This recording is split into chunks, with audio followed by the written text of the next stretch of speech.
All right, I think we are live. Welcome everyone. I'm just setting up the chat. Please let me know if you can hear me and see me all right. YouTube, Twitch, and Facebook. But I think everything is working fine from my own. Hey Dan, thanks for joining. Hey Alex. Great.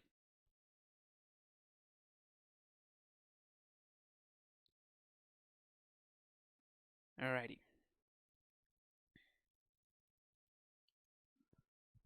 So, now that we finish, hey Vicher, how you doing? Good to see you here. Thanks for tuning in.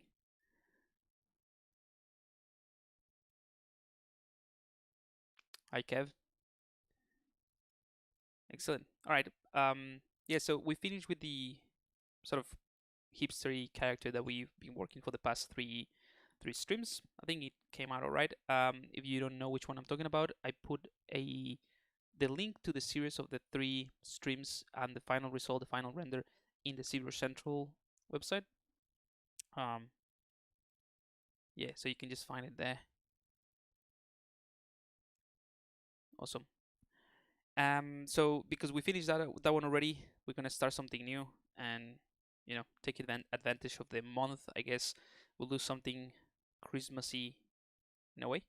So maybe not as obvious, but to be honest, I just want to try a few things, test a few techniques that I think that I haven't necessarily tested, but I think in theory should work nicely for creating certain effects. So I'm going to show you that. So I'm going to go ahead and start straight away and start building kind of like a tree, like a Christmas tree, or a forest in a way. It's not going to be necessarily a Christmas tree, but we'll see. We'll see how it turns out. So hopefully, what I have for you today is interesting. All right. So I'm gonna go ahead and start with. Let's turn this guy into a simple QQ, and I do that from my custom UI. But for you guys, anything when you choose any subtool, you can go to the very bottom, click on initialize, and choose QQ or a sphere. In fact, let's just do a Q grid. I'm gonna turn on polyframe and perspective of Q grid. And by the way, with these sliders, you can determine the resolution. So let's say I want a Q grid or a Q grid of 8 by 8. Well, in this case, this resolution doesn't really matter because it's a plane. And then just click on Q grid, and then we have more resolution. In fact, let's just a bit more because I'm gonna mask out some areas. So let's go for 64 by 64 Q grid. That's fine. Perfect. And I'm gonna bring in the gizmo, and I'm gonna rotate 90 degrees holding shift. Right, so it's pointing upwards, and maybe scale it a bit. All right, I'm gonna turn off the floor now, and the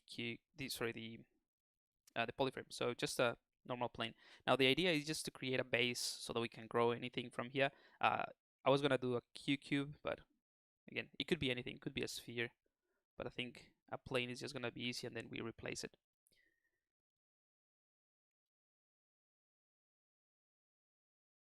All right, welcome everyone. Hi Derek.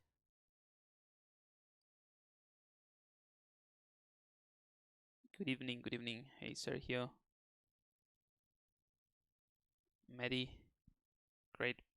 All right, so the first thing I want to do, I want to sort of separate it into kind of like 3 steps. And if you want a more in-depth kind of like tutorial guide on what I'm going to do, which I'm going to try to do faster to get to the point of the other technique that I want to show you today, in the ZBrush guides, there is a video series where I show you how to create a forest just with FiberMesh from scratch, or similar thing like a tree.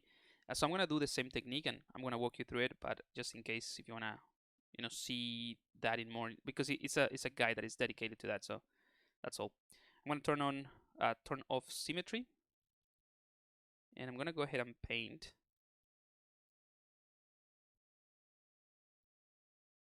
Holding control, not paint, sorry. What is happening? Ah, okay. Alright, with the normal mask pen, I'm gonna hold control and mask just a bit like that. And I'm gonna go ahead and go to the FiberMesh.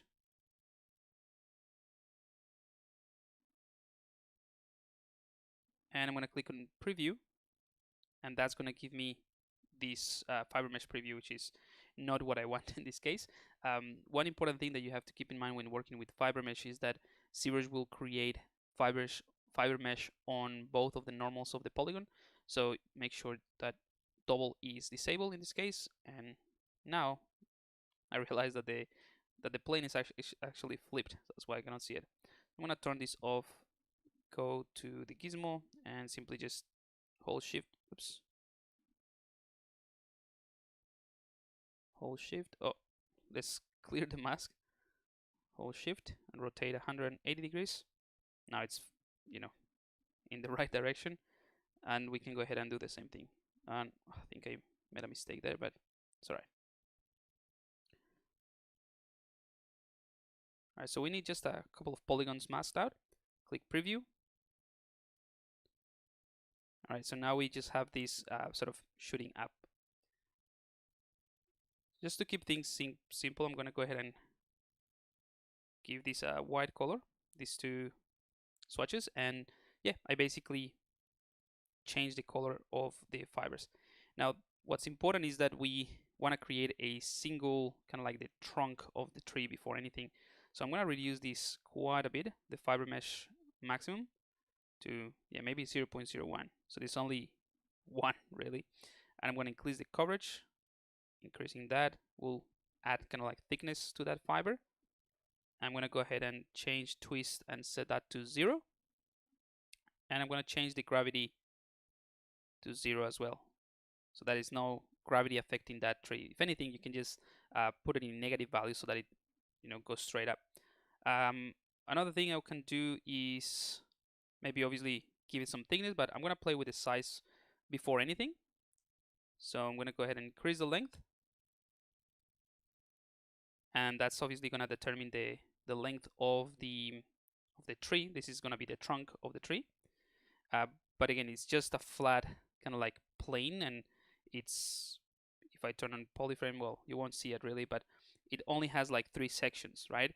And those 3 sections are controlled from these segments. Yeah, so I can go ahead and increase that. Let's say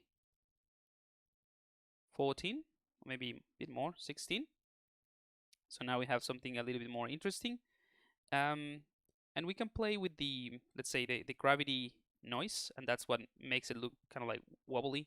So if I set it to 0, this is gonna be straight up, right? So we can start playing around with this just to give it a tiny bit more of, curve, I guess. And aside from that, we can go ahead and also give it some more shape, so that it starts thicker at the bottom, at the base of the trunk, and then it thins out towards the top. And that's done within the profile. So I'm going to push the coverage even more. So that is 5,000. Click on the width profile, and this curve determines that thickness, right? So let me just make it more obvious. I'm going to click on the scale root, set to 1, and the tip set it to 1 as well. All right. So basically, I'm going to bring in the Epic pen so I can explain this a bit better. And hopefully you see what I mean. Right. So this profile here, this curve, is essentially, well,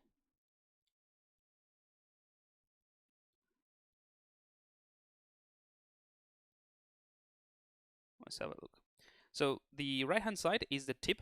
So that thickness here is basically this, and this one is the root. So anything on the left-hand side in ZBrush, most of the things are referred to the base or the root. Anything on the right-hand side is the tip or the end, like curves and that sort of thing.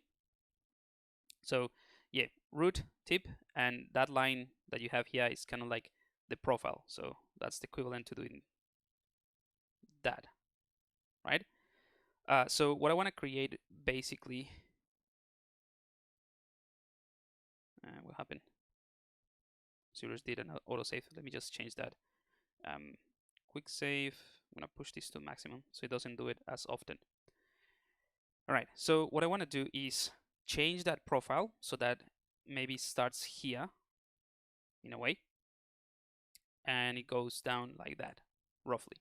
So what that's gonna do is, let's say if this is 0 and this is 100 in thickness, the root, right now it's let's say 550, right?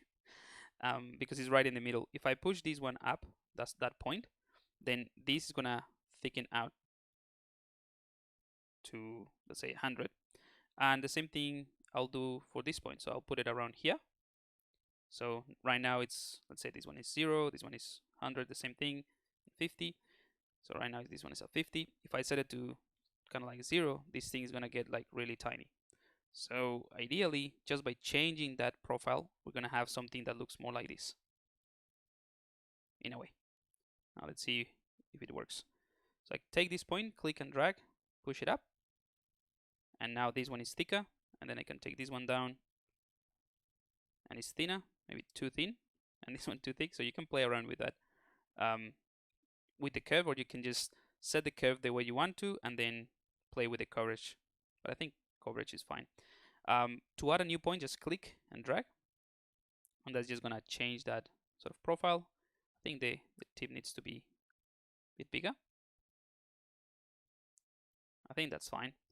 Now the thing is, if I get closer, this one is finishing kind of like in a flat angle, and that is due to not only because of the, this is not 0, this side here, but also because the scale tip is set to 1.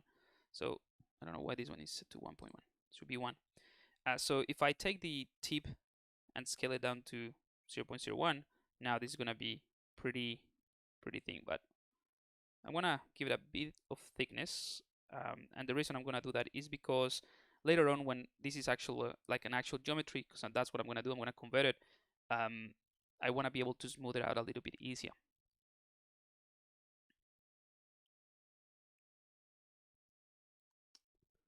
Are there any tips for modeling with good proportions?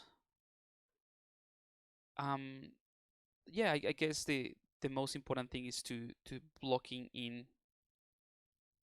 those shapes before you actually start adding details or sculpting or anything like that.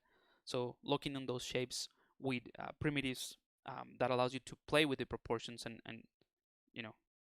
fine tune them and see which one works, and once you're happy with them, then you move on into the next stage. I guess that's what I do. All right, let's move a little bit faster. So now that we have that, I'm gonna go ahead and add thickness. So right now the profile is 1, which means there's only one side. That's why it's like a thin plane essentially. But as soon as I add, let's say 3, I'm gonna skip this until the next restart. So this is basically telling me, are you sure you want to add more resolution? So yes. So now I have a thicker tree, but it's it has of 3. So if I look at it from the top, it's going to be kind of like a triangle. 1, 2, 3. That's what I have here. So hopefully you see that. It's kind of like a triangle, right? So that's what this does. That's what the profile does.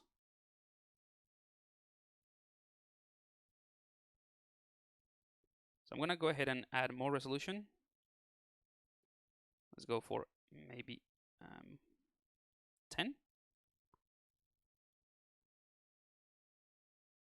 Maybe more segments. So what I'm trying to achieve now with the segments and the profile is a slightly rounded trunk, and trying to make sure that the subdivisions in a way, or the polygons that you can see, the faceted polygons, are more even, as in instead of being long pieces of rectangular pieces, in a way they're more square. So I'm just adding segments, as you can see, to just get them, more uniform. And now the more geometry that you add, the easier it is to see the effect of the gravity noise. So I'm gonna go ahead and reduce that even more.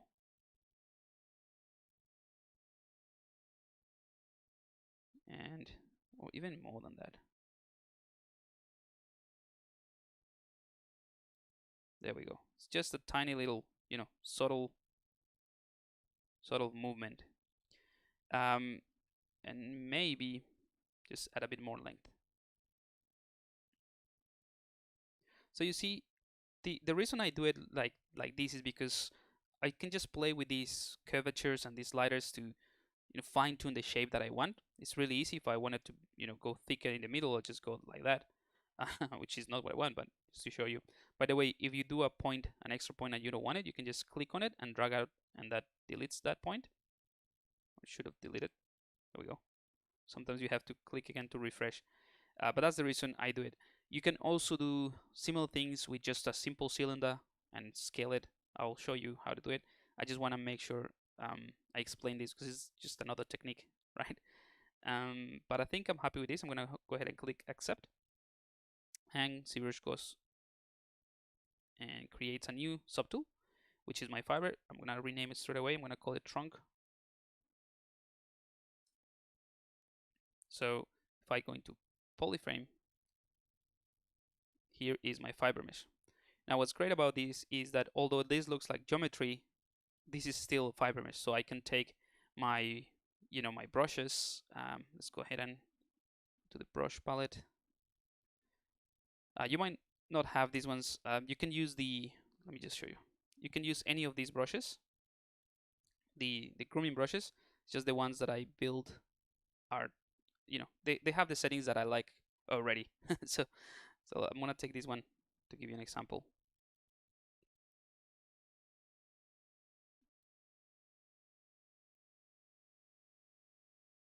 So I can do this pretty easy.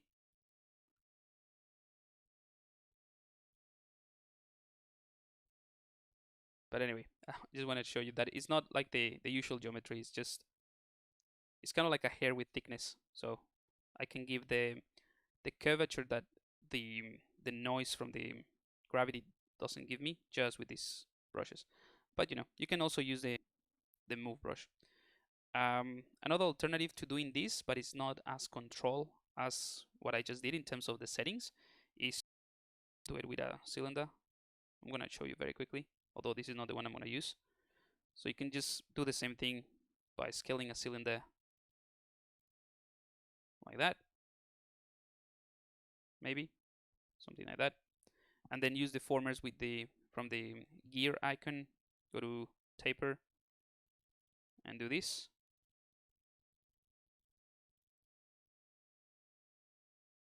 So you saw it's it's pretty quick, and then use the move brush to adjust it. Right? I just found it interesting to do it with the other technique, so I'm gonna delete it. All right. So now we have the trunk. Brilliant. This is 20 minutes into the stream, and we've done a follicle that looks like a tree trunk. What fiber mesh did you start that with? Oh, the default settings. Nothing strange. It's just the default settings, and that gives me that. By the way, if you like this, what you can do is save the settings. So if I go to the original subtool that I used to grow this fiber mesh from, I'm gonna go into solo mode. I can just save those settings. So if I want to do more like this, I can go to the fiber mesh preview, and you see I get exactly the same settings. I can go ahead and save those. Let's put that here. 0.1. I'm gonna call it 0.1. And that means that every time that I load something like this, it's gonna give me the same result. And what's great is that I don't have to have this mask anymore. I can go ahead and do this and create trunks roughly in this area. Click on preview. Of course, all I need to do is change the number of fibers, and now I have like a bit of a forest, right? And the difference in the length has to do with the intensity of the mask, because right now I'm setting it to 1, but also the length has variation. So if I set it to 0, they're closer to each other. Like I said, it's a matter of playing around within between the length variation as well as the mask. So I can set this to 5 or 0, and that would be closer. But anyway, that's just to show you that it saves the settings based on the original tool that we use, or subtool that we use to grow the fibers from. So in this case, the plane.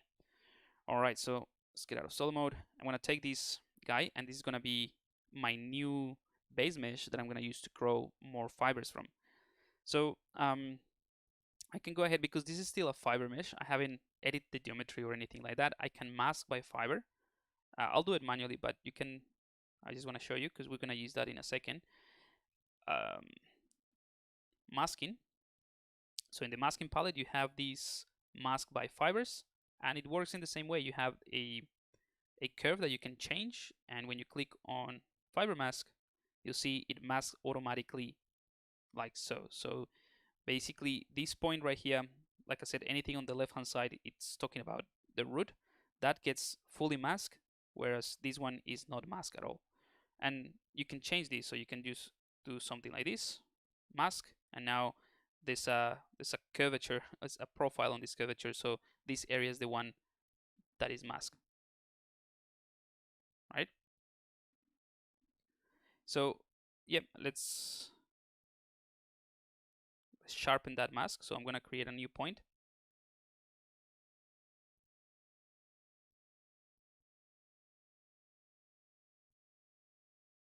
Let's clear the mask and do it again. There we go. So we're just gonna try to sharpen that. Again, you could do it manually, it's gonna be easier. I just wanna show you that this is the type of effect, and it's easier to see it right now before I do the next step. So I'm gonna have that mask in there.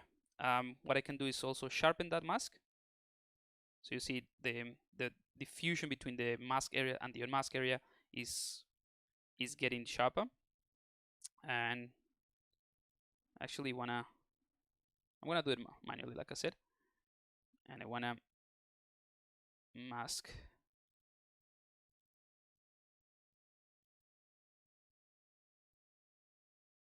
maybe around there. That looks all right. We can blur the mask from here, but I think it's fine. I'm gonna invert the mask, and I'm gonna grow fibers from this area as well. So let's go to FiberMesh. I'm gonna click on preview, and I still have the same settings, but this time I wanna reduce the amount of geometry, because there are gonna be a lot more of these. So before I do anything else, I'm gonna go ahead and change the segments to, let's go for 12 maybe, or I can 10, and the profile to maybe 6 or 7. I think 6 should be fine. I mean, we're not doing anything realistic. If anything, this is gonna be pretty stylized, but I think that would work. And I'm gonna change the length. We're gonna have to come back to this once we add more, but I'm gonna add that. The other thing I want to do is, you'll see that these areas are not sort of touching. I want to embed these a little bit more into the trunk. So that is with this slider here. I rarely use that one, but in this case it's pretty handy. So I'm gonna go into minus 0.4, or sorry, 0.4 or 0.5. There we go. So that's embedding that into the trunk. So that embedding is kind of like telling ZBrush that I want to embed it 0.4 of a value of 0.4 in, so that it looks part of it. Alrighty. So that's kind of like the basics, but we're gonna have to tweak a few things based on the rest of the fibers, because right now it's, we're working on a single one. So let's add a few more fibers.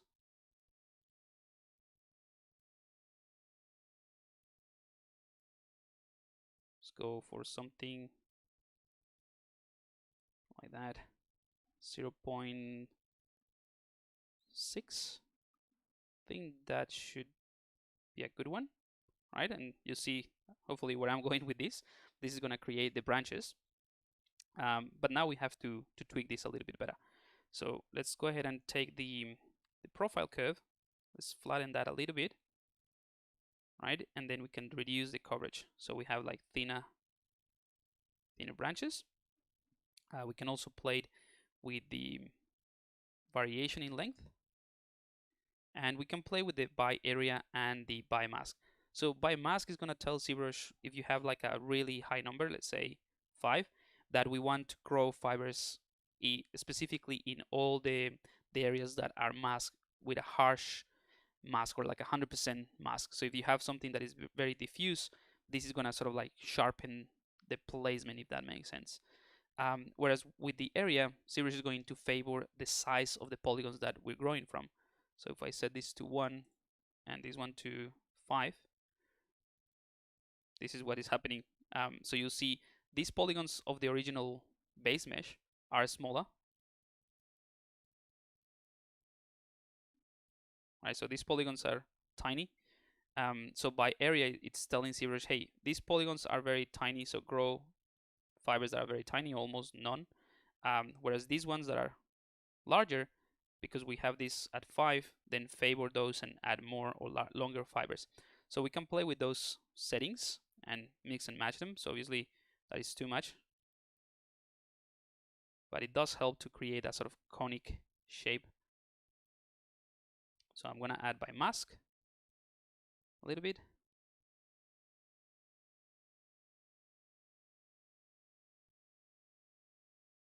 Yeah, so just a matter of playing around with these values, but basically working with these two, it allows you to create that sort of cone shape, which is fine. Maybe add a bit more branches.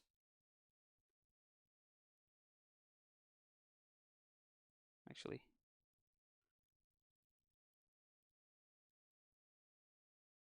let's do less and variate it a little bit more.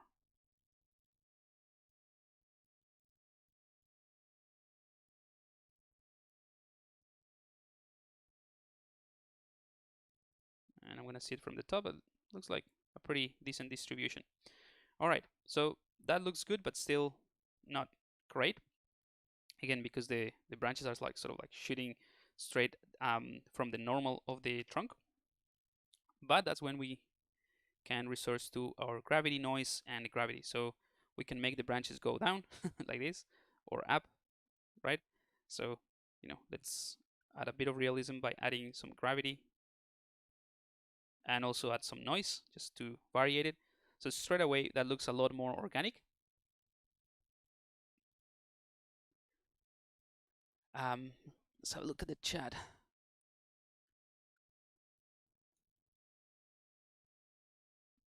Hi, Pablo. I sent you an email about the ZBrush Summit winner.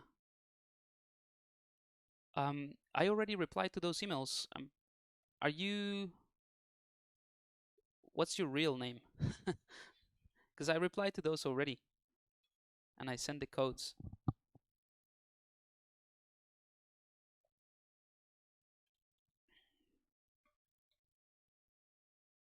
Is it possible to create environments in ZBrush? Absolutely. I use ZBrush for everything. Hey, Usaris, I'm actually asking for your real name because I don't see anything. I didn't get any email from Usaris, I think. So I just want to ask, so I know what email you're talking about. But I have already replied. So maybe check the spam folder. Not sure. I'll double check again. But yeah, I have already replied. And the winners have already. I can already see that they have got the code applied. So I'll double check.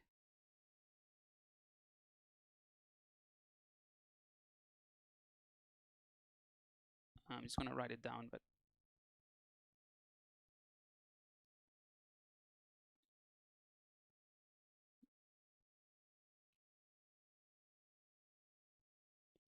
alrighty. where were we? So yeah, you can totally do environments. Most of the environments that I do, they start in ZBrush, and I do a lot of paint over stuff and um, that sort of thing. But I do a lot of the environments in ZBrush. How do I change my sculpt geometry shortcut from A? To change any shortcut, you can just hold Control and Alt, and then click whatever you want, and then assign a new shortcut. So Control Alt and click anything, and as soon as you do that, then press the next shortcut, and that will replace it. Or if you want to delete it, so if you want to change geometry shortcut from A, just delete it. Do the same thing, Control Alt, and then press the delete key, and you will delete the.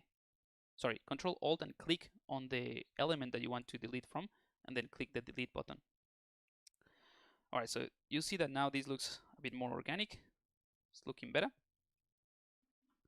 Maybe I'm going to increase the amount of branches here.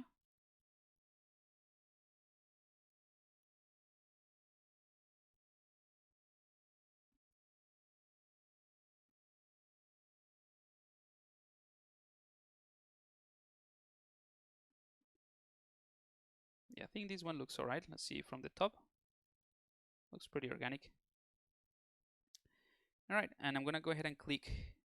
Let's actually save this one as well. So I have the second set of fibers in a way. So I can replicate the same thing in other occasions. And I'm going to click on accept. So now we have real geometry. I'm going to clear the mask on the original. Go back to the branches. And I'm going to use something like the groom lengthen. So this is just kind of like a move brush for hair of fibers to increase the size. So I can just do this. It's breaking things here, and that is due to the front collision distance. So I'm going to set that to 0. I'll tell you what that is in a second. Just want to show you what this is doing. So I'm basically manually increasing the length of some of these fibers, although this is still FiberMesh. So that's why this is so useful, this sort of technique.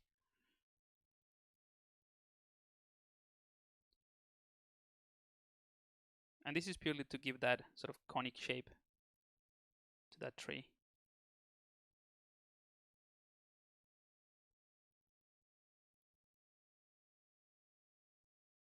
There we go.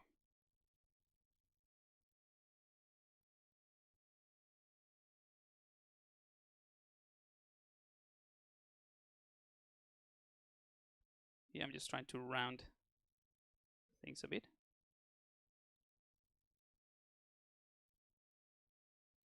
Alrighty. So that front collision distance should be under the brush palette. I'm going to put that on the right so you can see.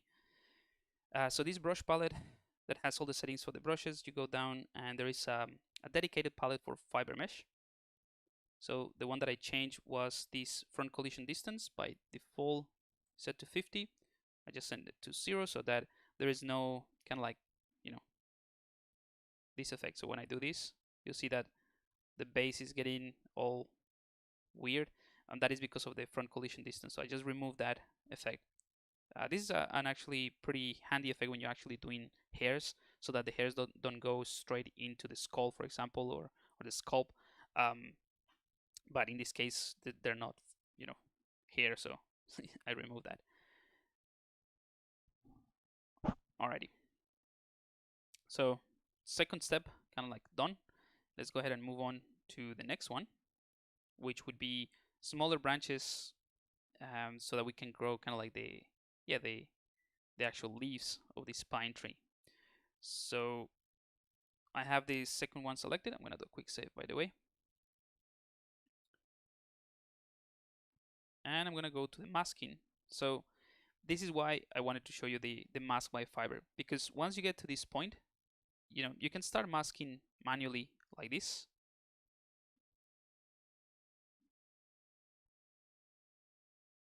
To grow the next set, right? But it's gonna be a lot harder to do this. If anything, the easiest way would be from the top.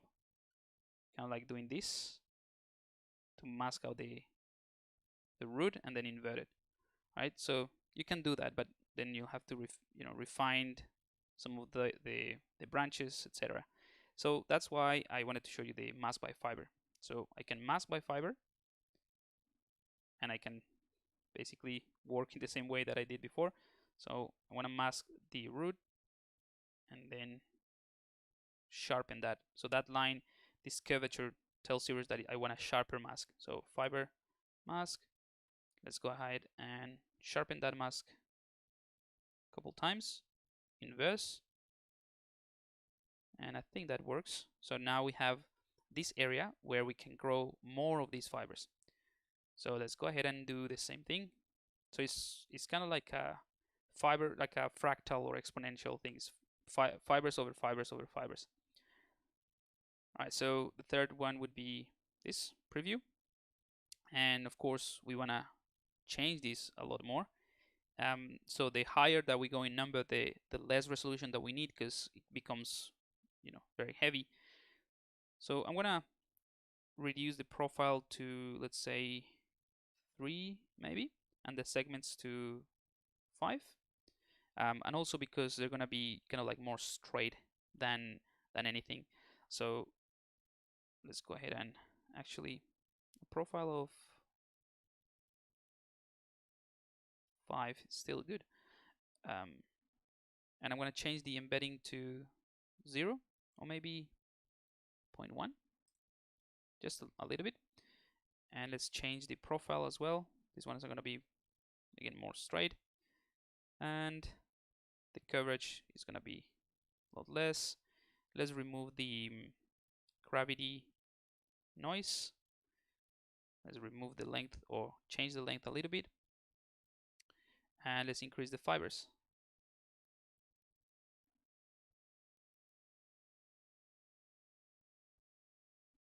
All right, and now we can play again with the gravity.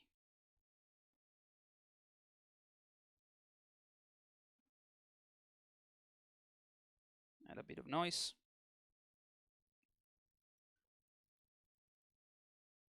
So you see, slowly we're getting there.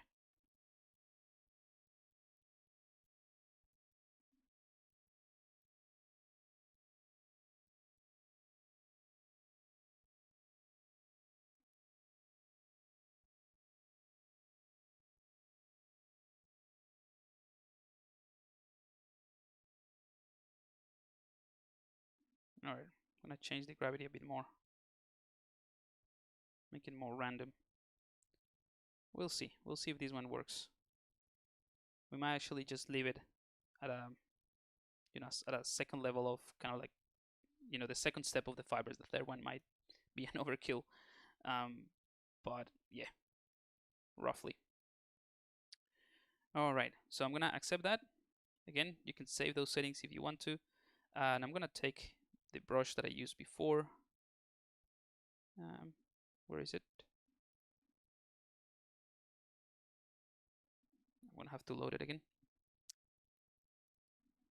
Actually, yeah, let's use Shaper.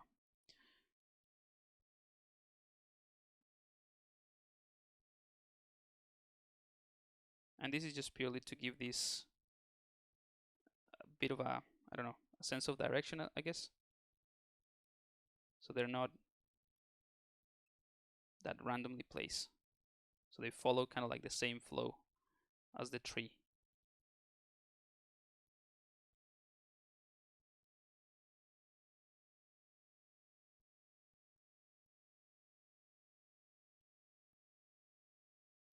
You see, it looks a bit more realistic.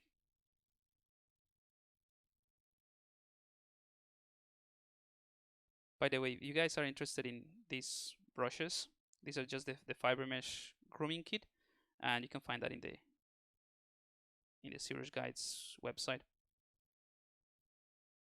They're just my brushes, the ones that I use for grooming and creating fibers, hair, that sort of thing, fur, all of that.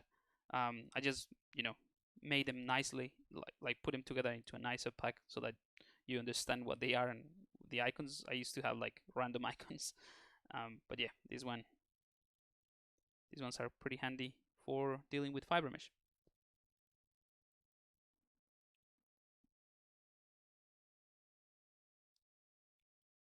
Alrighty, so we have 3 sets of fibers.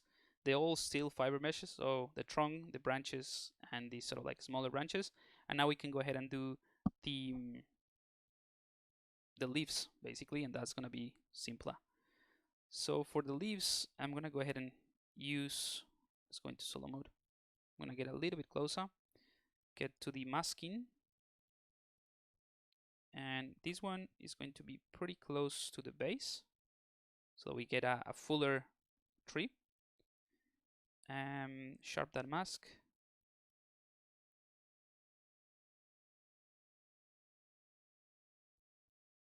All right, invert that.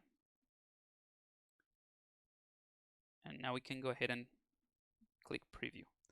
Now for the leaves, what I'll do is simplify it even more, and I'm gonna play with some color as well, just to make it easier, as well as the shape of the actual leaf. It's gonna be kind of like a blend between a eucalyptus and an actual pine. So I'm going to remove the profile, set it to 1, so it is a flat polygon. And I'm going to go into solo mode so you can see solo mode. I'm going to change the base to be kind of like a brownish tone, and the tip to be a Christmas green, if there's such thing. Righty. So the segments, I think 5 is more than enough.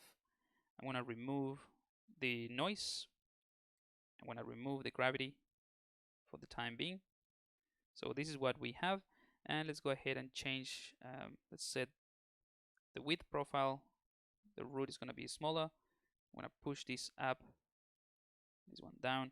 So I have essentially this bell shape that is equivalent to this, the shape of the leaves at the moment.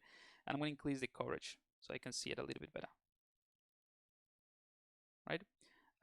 One thing you can do is, you see that when I hover over these points in the curve, they give me this surrounded, in this case, this yellow area. That's the influence of this point. So I can actually click on this yellow thing and then just push it down.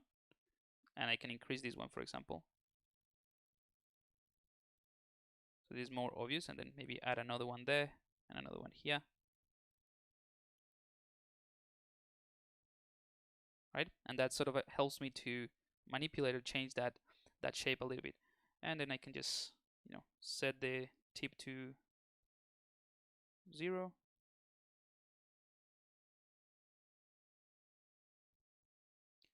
And that works just fine. Now you see that the fade, or the transition between the green color and the base, the brown, I'm gonna make it very obvious with a pure red color, is not as strong, so you cannot see the red color like appearing as much. And that has to do with this curve here, the color profile, and the colorized base and all of that. So basically, these 2 sliders here, the one at the top is the 0.51. This is to colorize the base. So right now ZBrush is adding half of the the brightness of that color, the saturation and all of that is just kind of opacity at 50. So if you set this to 1, that immediately changes things, and then we can go back to what I wanted, something like this. Alrighty. Let's get out of solo mode, and this is the moment of truth. Let's go ahead and add more of this, right? And you see there are some areas here that are not getting as many. So we can try to play around with this, with the mask and the area. So we can reduce the mask or increase the mask, change the by area so that we have like similar size polygons, or more realistic ones. But I think I kind of like the fact that it's not fully, that there's not a lot of these branches here, and that is just due to the previous settings. because we didn't have as many little branches in here. But I think I quite like the fact that this is like yeah, it's not like a perfect tree, and we're gonna make it work. Alrighty, so the next thing that I like to do is, play with the size in general. So let's change the length. We can add more, definitely.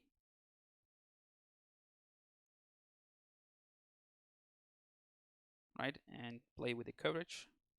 So we have thinner leaves, and also we can add more gravity to it and a bit of noise so that we can randomize things a bit.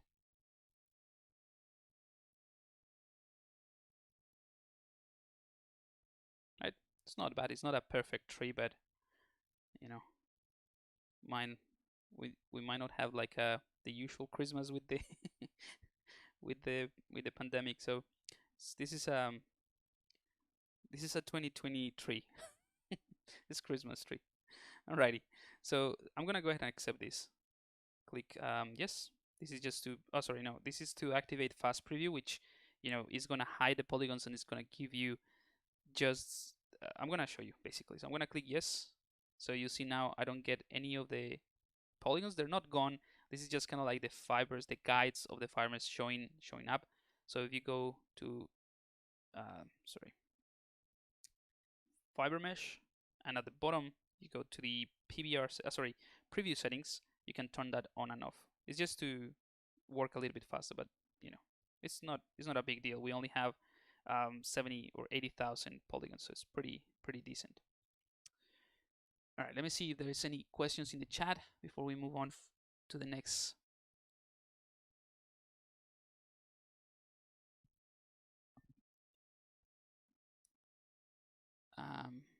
Marco, I recently purchased the clay brush and the skin brushes pack. Would you like?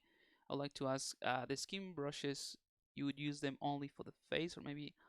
No, I use them for the rest of the body, for everything. It's just the update that I did to the pack is kind of like focusing on different areas of the face, but you change, let's say, the size, the intensity, and you mix it up with another brush, and it gives you very similar patterns as the elbow or the chest and different areas of the body. So it's just a matter of having reference and see which one you could use. But totally, yeah, you can use them in anything.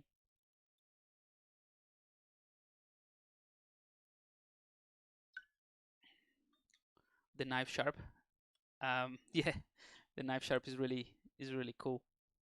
I also have it in my custom UI. This is my go-to brush now as well to do sharp stuff. Okay, so we accepted that. Let's go ahead and paint the trunk so that it doesn't look as weird. So I'm gonna use the standard brush. I'm gonna select the trunk, and I'm gonna fill this with a base color, and then I'm gonna add a bit of highlights.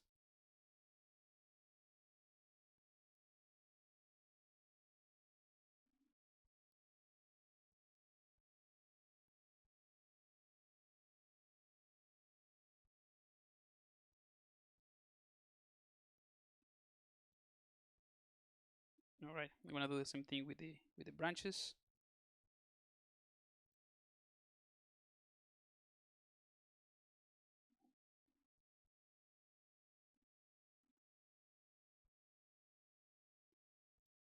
And with the tiny branches as well. I'm gonna have to select it from the subtool palette. Clear the masks. Remember, we just grew those leaves from there.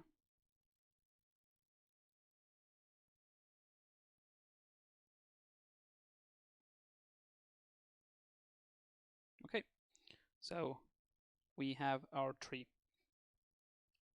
Now, there are a few things that you can do if you want to sort of like fill these with more. It's all a matter of just going back to that area and grow more of those branches, and then grow more of those fibers, and you can save the settings, so it's gonna be all good. The other thing is that once this is created, if for some reason you don't see this as, as full of leaves as what I have here, make sure that double is enabled. It should be by default, but in some cases you won't be able to see the back of those planes. So if you turn double, that will be able to, you will see both sides of the polygons. So again, there are different ways to go about filling this. I'm going to show you, another technique, just because, like I said, you can do it by going back to this, masking this area, grow a little bit more of the tiny ones. Then once you have more of these ones, mask and go on, and so on and so on. But what I'll do is I'm just gonna, go out of this idea of the fibers, and then maybe insert some of those manually. I just want to show you something else before I move forward. If I go ahead and do a render right now, ZBrush is going to smooth all of these things out. You can see the trunk is pretty smooth, and it's going to give thickness to those fibers. The reason ZBrush is doing that is because the FiberMesh, when we use in FiberMesh, which is currently what we have, 4 subtools of FiberMesh, they have their own PBR settings. So when we do PBR, it's gonna ZBrush is gonna take care of the smoothing and all of that. So let me just get closer here, and I'll give you an example. Let's do another render. So you'll see all of the branches are thick. They're kind of like green, weird green alien bananas now. So, and these ones are also smooth. So I like the smoothing of the trunk and the branches and all of that, but not the leaves. So if I select the leaves and go to the fibers, you see under the PBR settings, we have a bunch of settings as well. So this is what is dictating that look when we render, and it's only relevant for rendering within ZBrush with the BPR, right? So if I do, I don't know, if I go to render and do best preview render, it's just gonna render like what you see is what you get. But for the best preview render, when you render, it's gonna do that. So subdividing it 2 times, basically we have, I can't remember, 1, 2, 3, 4, let's say 6, I think 6 segments. So we're just gonna subdivide that twice, and the sides gonna create, almost like a square. So if I set this to 3 and render, it's hard to see, but it's kind of like a triangle again. If I set this to 8 and render, now all of those are gonna be a lot more rounded, more weird bananas, right? So I'm gonna set this to 2 so that when it renders, it gives me the flat polygons that I want, the flat, leaves. And the subdivision, you can set it to 0 and there's no subdivision. So it's gonna give you those 6, 6 segments, but I think 2 is fine, right? And you can control these depending, or you can control these based on each one of the subtools, and that's why I kept everything separate. But that the reason I'm mentioning this is because right now everything is FiberMesh. As soon as I change something, or I, it's changing something to do with the geometry itself, like DynaMeshing or inserting something, or change something to do with the geometry, ZBrush is going to convert the FiberMesh, the properties of a FiberMesh, to be normal mesh, or like a normal mesh. So you will lose these type of properties. So this is what I'm gonna do. I'm gonna fill this area with some insert brushes that I'm gonna create just from this thing.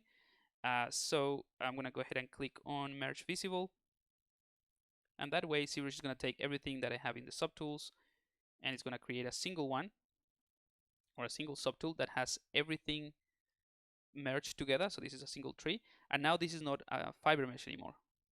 This is just a normal mesh. So if I take something like the groom hair short, which would work fine for a fiber, let me show you. So I'm gonna take this one. I can do this. So like grooming it. It's a little bit strong, but I can groom it like that. That's fine. But if I go back to this one that is normal geometry, this is what happens, right? It doesn't behave as a fiber mesh. So that's kind of like an important distinction. Certain processes work really well with fiber mesh. Some of them, once you edit the geometry, which is what I did at the time that I merged these things, it's not going to work anymore. or as expected. So keep that in mind. And all I want from this tree is really find a nice branch that I can use to insert. So a nice one that has, let's see.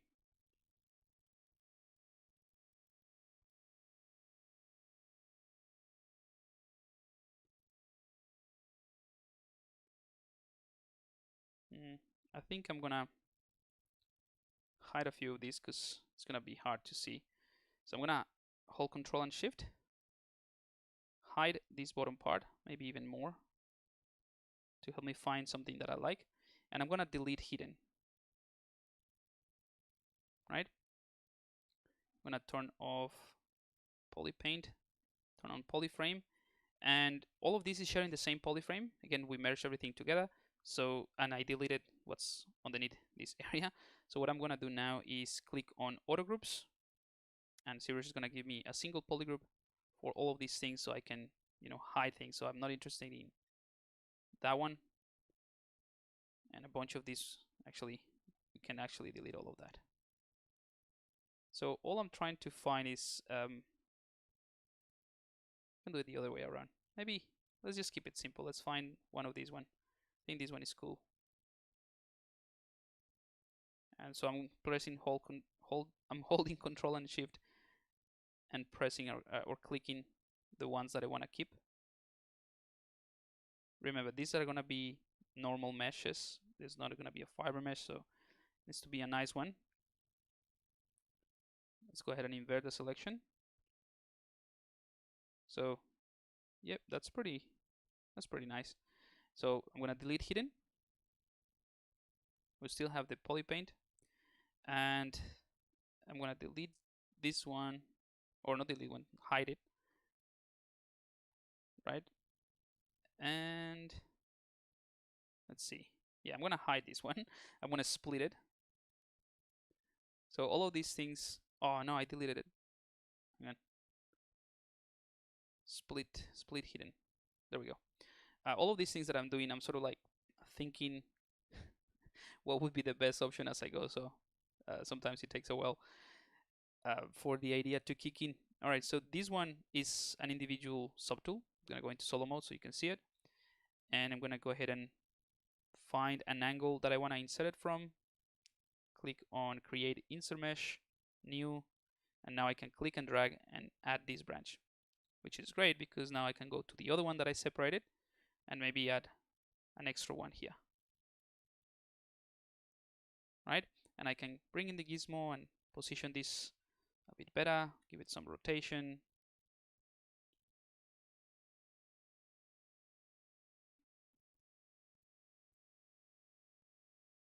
Maybe embed that a little bit more. Perfect. So I can clear that mask. And let's say I'm not a fan of, all of those leaves here. So I can, because we have again polygroups, I can delete a few of those just so that it's not as intense, and delete those. Delete hidden. Maybe the same thing with the other subtool. Just gonna delete a couple of those. Delete hidden. We can merge this now again. I really just split it to be able to copy one. Merge down. Okay. So we still have the polypaint. We have a branch that we can reuse. And that's it. We just need to find kind of like the angle that we want to insert this from. And if anything, go back to the one that we already created. Insert mesh. I'm going to append a new one. Click OK. So now we have two that I can just click and drag. Right? Easy. Now let's go back to the tree.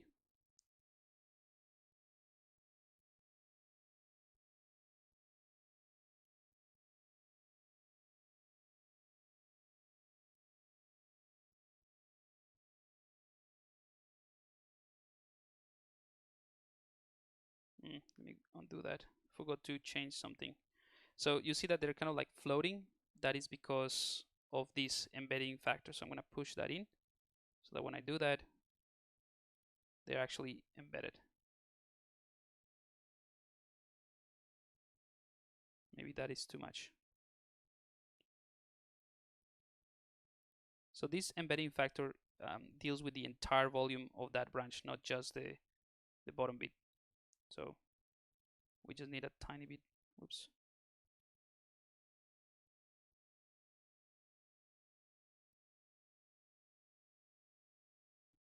And of course, you can use the gizmo. And in fact, if you place one that you like, then you can just hold Control and place things like that as well. And don't worry about the polypaint. We just do another pass quickly after placing this. And this is purely if you want to fill that area.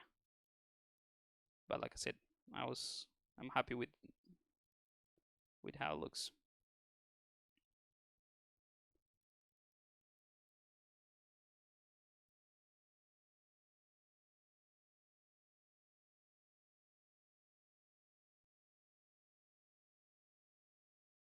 All right. I would spend some time here, but let's go ahead and move on to the next thing that we can do with this, which is another technique that I wanted to try. And if it works, I'm pretty sure you guys are gonna like it. All right, so I'm gonna clear that mask. Go into solo mode because I've been adding it to this one. I should have added to the trunk really, but anyway. This one should have different polygroups so I can hide the other ones, split hidden.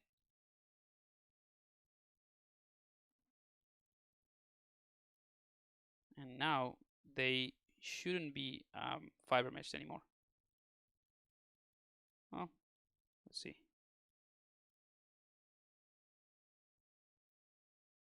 Huh, that's interesting.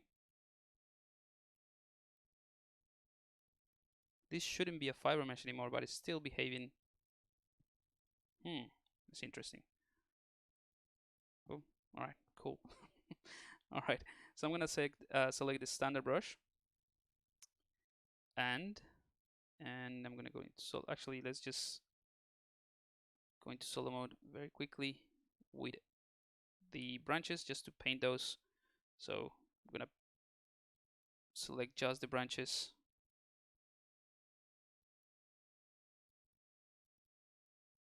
Should be just a few of those.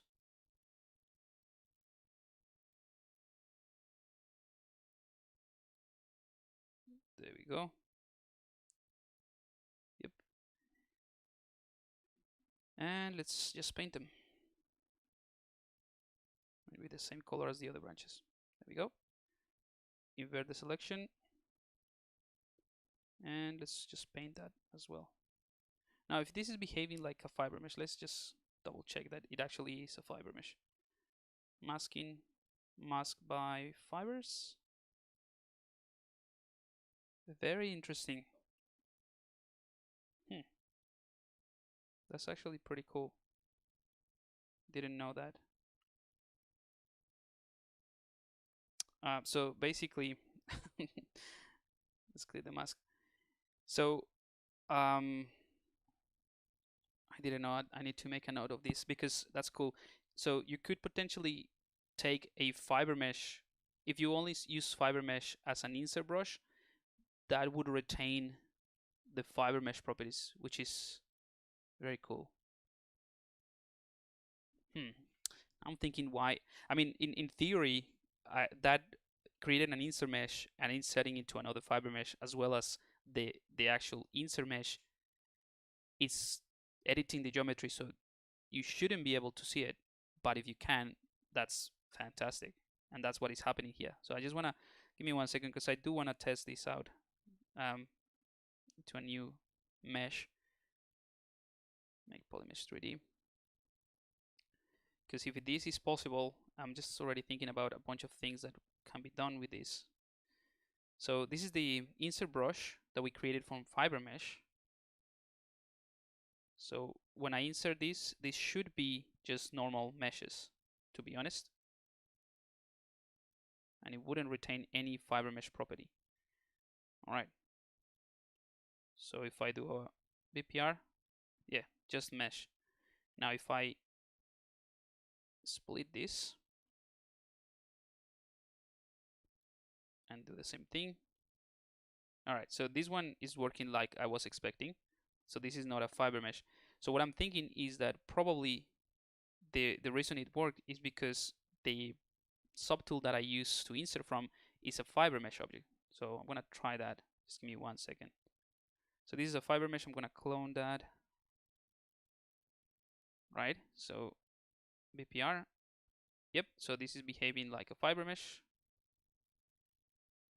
Great. So I'm gonna take the same insert brush, just insert a couple here. Something that we can actually see. Clear the mask and do BPR. Now it's not working. So now I actually edit the geometry.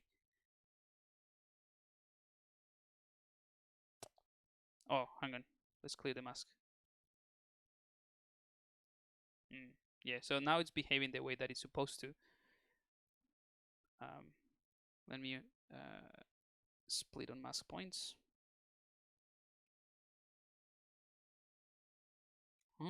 Okay. So that's how it works. So basically, if I leave the insert brush, anyway, I'll have to come back to this, but this is a cool thing. I didn't know about that, so sorry about that. Let's go back to what we're doing.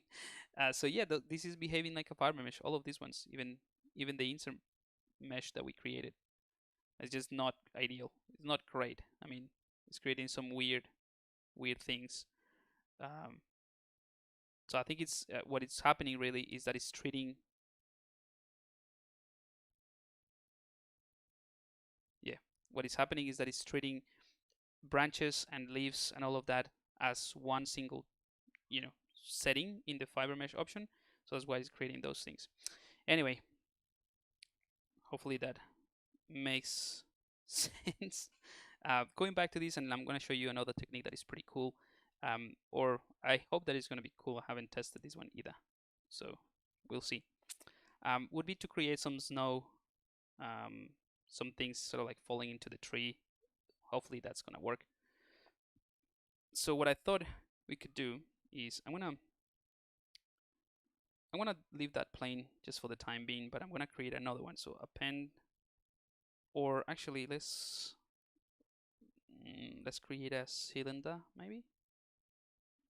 Again, I cannot give you the step by step on this one because I'm actually figuring this out as I go and try new things. But let's start with a cylinder. Hopefully that would work. And I'm gonna go ahead and delete everything but top. So delete hidden. And let's scale that one as well.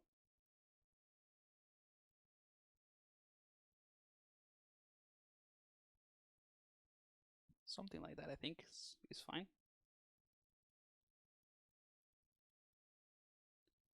And I'm gonna go ahead and remesh this, or ZBrush this. Maybe a bit less polygons than that. All right, so something like that. So now let's go to dynamics, and I want to test this first before I go any further. And I'm gonna enable double. So I'm gonna tell ZBrush to calculate collision volumes with everything that it's currently on the scene. So all the three parts. And I'm gonna go ahead and click run simulation with gravity enable. So gravity at 0, or let's just leave it at 5. Firmness to 0, 200 iterations. The firmness is set to 1, not to 0, sorry. Just because I want this to be very, very thin, or like the material do not have a lot of structure. Excellent. It's not too bad. So that's what I was hoping, but we can fix this even more. I'm gonna allow expand, and that allows me to, or allows ZBrush to expand the geometry. Let's see what that happens. Does that? No, that's not what I want. Or it's kind of like what I want, but not exactly like this. So let's get rid of that. Run the simulation, and at this point we can allow expand. Right. Okay, so this is sort of what I was hoping, but not in this fashion. So what I'm going to do is actually expand this or make it bigger and do another ZBrush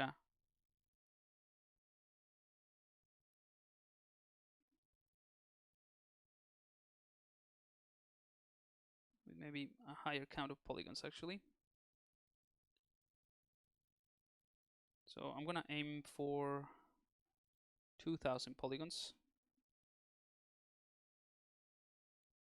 All right. Every time that you change something, either in the actual mesh that you're using for the simulation or the volumes, you have to recalculate. Otherwise, ZBrush doesn't know, the new things that you added. I want to click on run simulation. Oops. Let's get rid of expand. All right, so that's more like it. Now, because these elements here are, fairly thin, and most of these things are fairly thin, yeah, ZBrush is gonna don't basically is allowing them to go through it. So one thing I can do, I mean, this is hard to fix anyway, regardless of whatever software you use for this type of thing. So one thing I will do is append a sphere, make it smaller, and something around there. So that sphere is gonna help protect that sort of really sharp corner, hopefully, and it would allow this this piece to sort of fall from here. So yeah, so that's one thing I will do. Actually, before I do it, I'm going to duplicate it and show you something else that is pretty cool. Run simulation. Whoops. Again, every time that I add a new volume, I have to recalculate.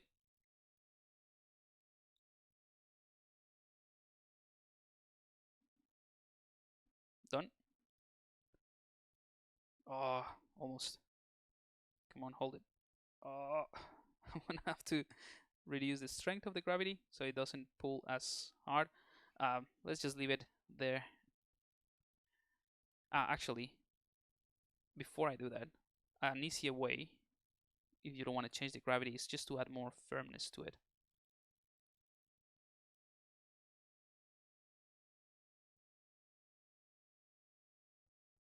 And the other thing is, we can leave it as 1. I'm just testing things. So I'm going to run the simulation, and when it gets to this point, okay, so I know roughly what the breaking point is, somewhere around there. Once it's there, I can hold Control and mask these points and run again.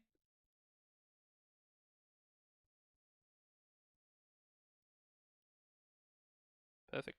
And now I can do deflate just to wrap it around it a little bit more.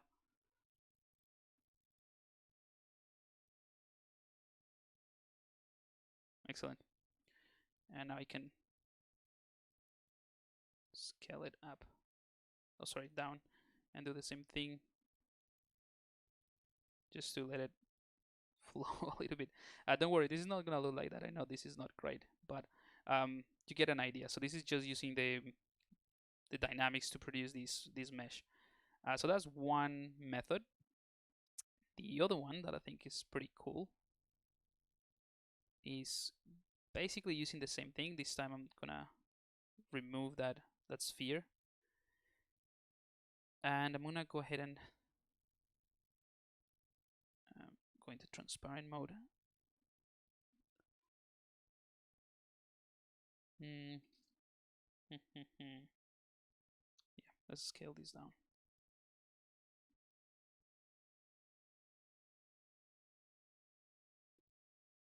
All right. So I want to cover a smaller radius with this one.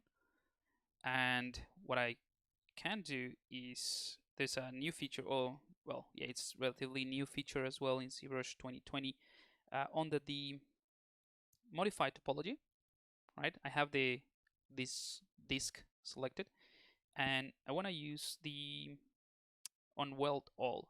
So if I click this point, ZBrush is going to take all of those polygons that are currently,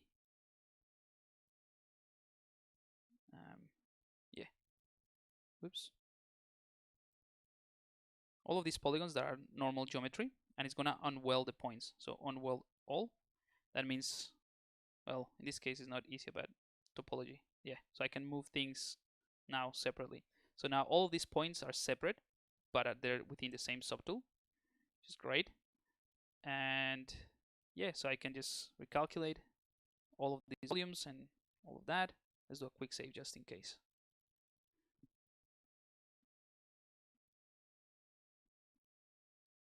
And let's click on run simulation.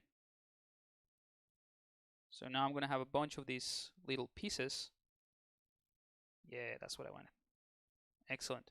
So now we have all of these squares where the snow would be, because if you look at it from the top, you know, it makes sense. That's where the tree is, or that's where the snow is. The rest doesn't matter. We can do a different thing. So we can use a mix of this technique and the one that we created earlier, or before that, this one. But I'm gonna stick with this. I'm gonna stick with this one because this one is gonna give you a much better result. So now that we have those squares, obviously this doesn't look like much, or like yeah, like snow, but we can go ahead and create the snow separately and then use this as a placement. So let's do that. How are we doing with time? Great. So I'm gonna click on a C-sphere, make it a polymesh 3D, and let's unify that. And I'm gonna scale it down, dynamesh it, reduce the dynamesh resolution a bit more.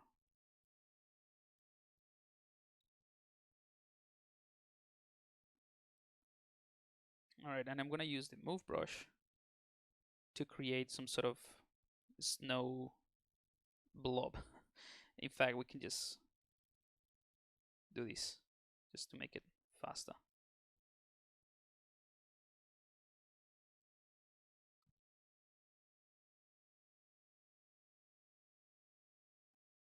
And then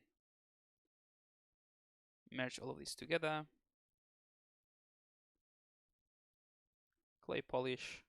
So yeah, something like this. Maybe break the shape of a sphere, but that's it. You know, just a blob like this. Hopefully, would be fine. Remesh that. Yeah, perfect. So I'm gonna use this as my my snow. I don't know if this is gonna work. And I'm gonna click on create insert mesh. Click new. So now I have this blob that I can do this. And now that this is an insert mesh, I can go ahead and click on NanoMesh, and NanoMesh would allow me to just insert in, you know, just like a NanoMesh, basically. So NanoMesh, NanoMesh, NanoMesh. Here we go.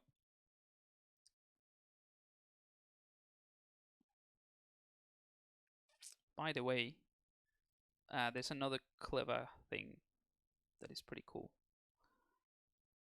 Sorry, I'm just, you know, moving I'm all over the place today, but I want to duplicate this just to have the one that I just showed you. Go back to this one in time so that before I simulated that. So let's leave it there. And let's go back to this one. So this is the one that we used to, the second option basically for the snow. And I have my blob of snow that I turned into a nanomesh. So if I go solo mode, I can go ahead and right click on this, click on polygroup all. In fact, let me just delete the ones here at the bottom so that they don't annoy us. Delete hidden.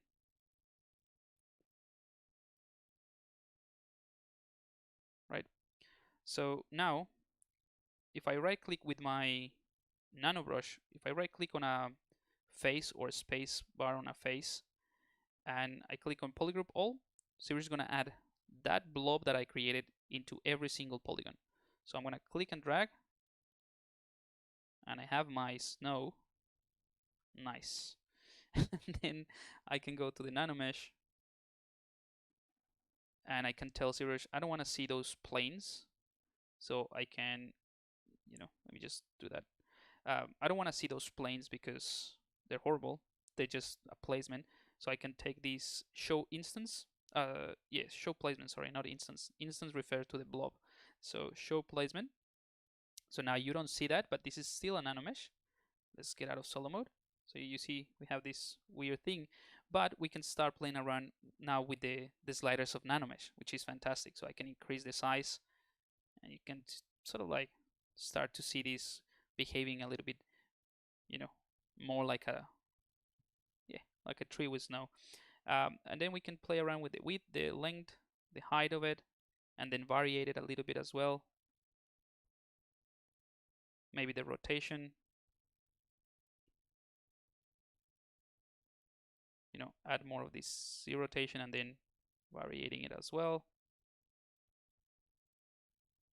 But it's all within NanoMesh. So if you want a tree that has a lot more snow, just go like this, and that's it, or less, just go like that. So I think an in between. This looks fine. Now keep in mind that although this is NanoMesh, this is just let's say a step of the process. If you wanted to, you can essentially take this NanoMesh, convert it into another mesh, merge everything together with DynaMesh, and then you will be able to actually sculpt on it a bit more. So let me just give you an example of that. So I'm going to duplicate that. And this NanoMesh, I'm going to simply go to inventory, NanoMesh. I'm going to click one to mesh. So one to mesh is going to take whatever you have done with all those settings and it's going to bake those settings into normal geometry. So one to mesh. There you go. So this is now a normal geometry. We still have, I think, if I'm not mistaken, yeah, so we still have the planes, but because we have different polygroups, I can just isolate these ones and delete hidden.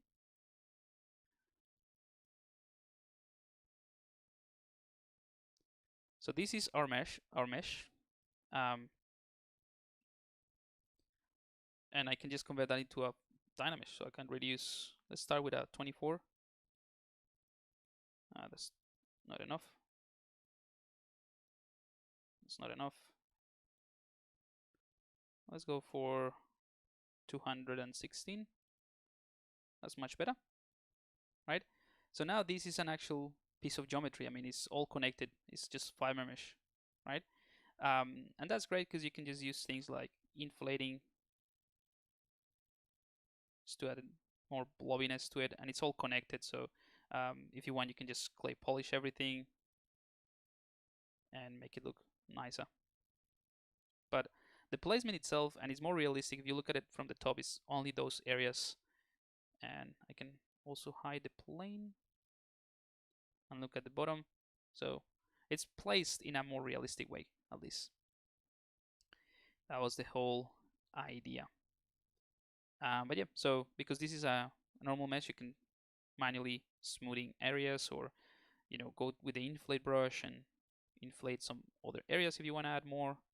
So maybe we can compensate with the lack of branches here with a bit more of this snow there. Clear, redynamesh, clay polish.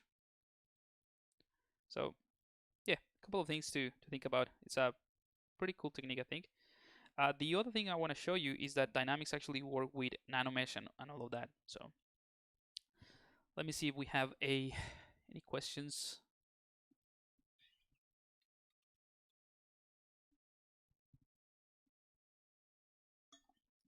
Maybe a VDM would have been a better choice. Do you mean for the branches? For the branches, a VDM wouldn't necessarily be the best idea, especially because the base geometry is pretty low, and what the VDM does is a vector displacement of the geometry that you have. So once you click on the base mesh and drag the VDM, ZBrush is going to look at whatever points are available in that base mesh, in this case the trunk, which doesn't have as many, and it's going to displace those to create whatever shape you have created with the VDM. So in other words, you need a larger or high res mesh as a base to describe like a branch. So you can create a VDM that is pretty detailed and the branch is there and everything. But when you click and drag, you need to have enough resolution, enough points for ZBrush to describe that shape. And I don't have that many. So, but if you have like a very high res mesh, maybe a DynaMesh object or something, you can totally do that for sure.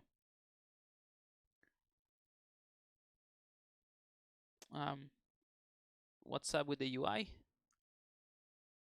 Not sure what you mean.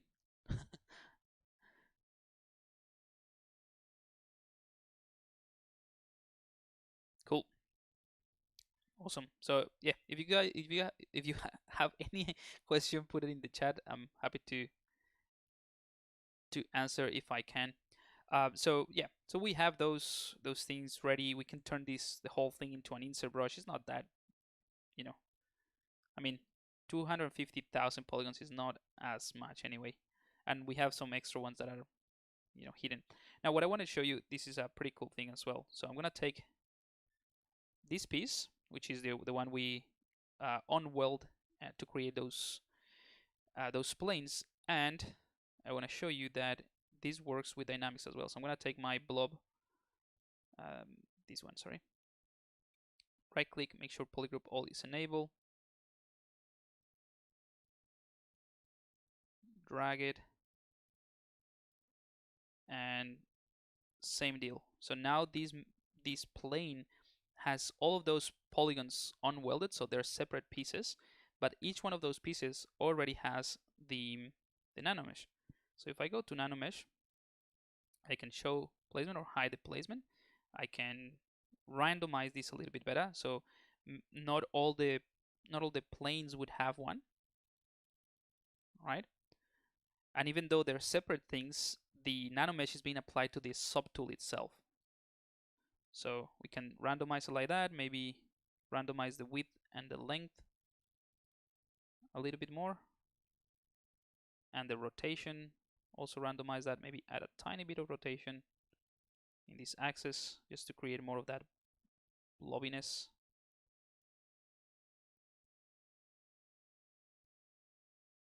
Reduce the random distribution, maybe reduce the size a bit. Anyway, you can play with those settings here in the NanoMesh palette. But what's great about this is that I believe I have already calculated the volumes, but let's do it again. I'm going to click on calculate. So when I calculate the volumes, ZBrush is ignoring the NanoMesh because the NanoMesh is not real geometry to calculate. The NanoMesh is just an instance that is being applied to the base mesh. So all we're doing here when we recalculate is we're calculating that plane, that cylinder or circular shape with the little planes, nothing to do with the NanoMesh. It's just that currently we have the planes hidden and we can only see the NanoMesh. But when I run the simulation, ZBrush is going to run the simulation on the plane. So what you will see is like the NanoMesh are like interacting with the tree, but in reality, what all we're doing is the same as what we did before, letting the plane sort of fall into the tree with all the little detached planes. But this time the planes have an instance of the NanoMesh and we don't see the planes. So let's do run simulation. And we have like real snow falling and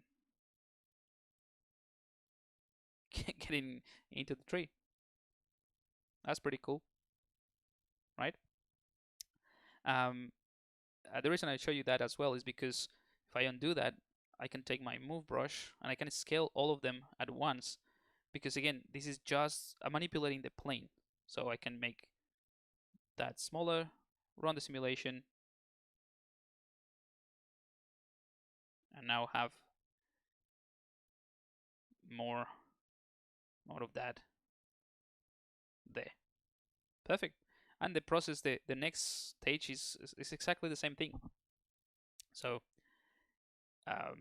yeah, I'm gonna duplicate. I'm gonna show you something else. So that one is cool. This one, let's undo that. The other cool thing about dynamics is that they have, oh, the dynamic palette has the liquid effect. I'm going to show you that as well. Let me just see the chat. Could you use this method for trees in games? Yeah, absolutely. I mean, I wouldn't say the NanoMesh part, you will have to optimize that a lot more, but the fibers, yeah, I think that would be a pretty easy way to get a low res mesh or a low res tree that would work fine in game engines. Could you also do something like this by setting the camera top view, creating polygroups by direction, mask those polygroups and use extract? It's not as fun. Yeah, absolutely. I mean, there is, you know, so many different ways to do it. I'm just trying to uh, give you different methods. At the end of the day, if this method or if these techniques that I show you works for you and works for your workflow, grab it. If not, um, stick to your guns, I guess. The the one that you're talking about definitely could work. Um, as you say, it's not as fun, but you could also do insert meshes and just like manually insert all of those pieces everywhere. Another method would be the one that I actually haven't shown you is with the dynamics, that the little sort of like cloth that we created there. So that's another way to do it, but we'll get to that. So basically with this one, the difference is that I'm gonna click on liquify. So the liquify is gonna turn the dynamic into less of a cloth simulation and more of a liquid. So the behavior is more like water or like liquid. So let me show you. So I'm gonna click simulation and hang on. Why is it not doing anything? Oh, there we go. So I needed to increase the gravity.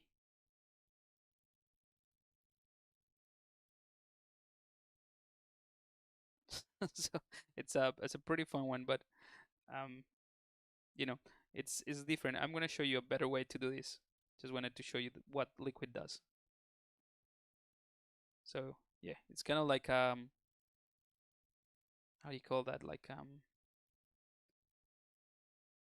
a typhoon. Anyway, not like a tornado, but like the actual water one. I think it's a typhoon. No, cyclone. Anyway, um, yeah. So that's what the liquid does. So if I undo, take the liquid off, and then do that, boom, I have snow with just gravity. Now, yeah, let's just play that one. That's just another version of it. The the other one that we can use is I'm gonna append a let's just append a plane.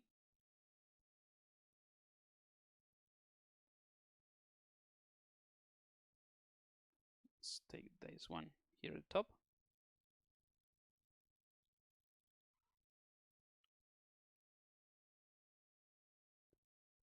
So I'm gonna take this plane and I'm gonna mask roughly an area following the tree. I think that works. And I'm gonna actually use FiberMesh. So more FiberMesh. Go to FiberMesh. I'm gonna click on preview, and this is just the normal one or the default version. So I'm gonna make this a white color. I'm gonna heavily reduce the fibers, the amount of fibers, and I'm gonna increase the coverage. Maybe not that much. I'm gonna add a profile of 4 maybe. Set the scale of the root to 1 and the tip to 1. So we have sort of weird planes. I'm gonna reset this curve. Reduce the length. And maybe reduce the coverage a bit. Reduce the twist. So I'm basically simplifying this and creating kind of like tubes, right? So I'm gonna do a BPR render of this. So you see it gets, we have like these tubes basically. If you don't want this to be like that, we can potentially just change the the width. Nah, I think it's gonna work fine anyway. This is just another thing to show you. So segments, I think segments we can reduce that to 1. So we literally have cubes. And if anything, we can just increase the profile to 5. We need at least 3 segments again. All right. Yeah. So this again, it's just playing around with these settings to create something like that. But this is a FiberMesh, so I'm gonna click on accept. So this is gonna be its own subtool. Let's push that plane here at the top. Get out of solo mode. So now this is just FiberMesh, right? And obviously it's open geometry here at the bottom. But we can go to dynamics. We can calculate the volumes as well. And liquid should work a lot better with FiberMesh. So if I enable liquid and run the simulation, again, that's too strong, that gravity strength. You see, it falls kind of like snow, which is great. And the ones, you know, the pieces in the floor, they feel even more natural. So a bunch of ways to do the same thing. Again, I think this one for the, for the snow at the bottom works a lot better. And this is just FiberMesh that you can also turn into a DynaMesh if you want to, like I just did there, maybe with a high resolution, right? And then keep adding and keep working on those.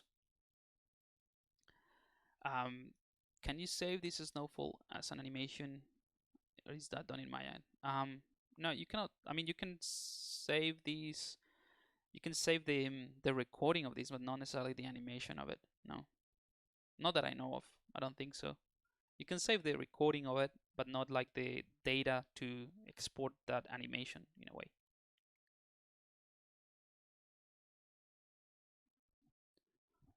All right, cool. So let's make this look a little bit more interesting now. So we have a bunch of different snow types. I kind of like the more stylized one, to be honest.